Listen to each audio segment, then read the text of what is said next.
MiG-17, Stuart Air Show.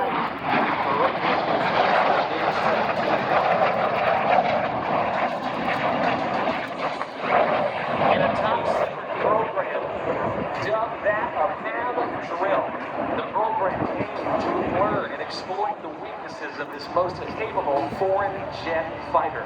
And as part of this program, the U.S. Navy, the U.S. Air Force brought their best pilots to fly against this airplane. Look at this plane, look at the tail. We started in Sanford earlier this year. However, what we learned not flying, but on the ground. Fighting against the MiG-17, and it in fact was this type of airplane that helped create and develop the Navy's Fighter Weapons School, better known as Top Gun.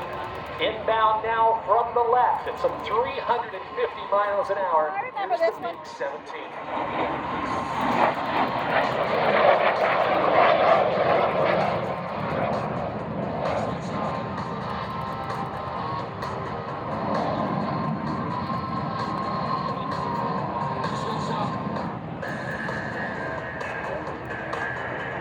Made famous in the Vietnam War, the press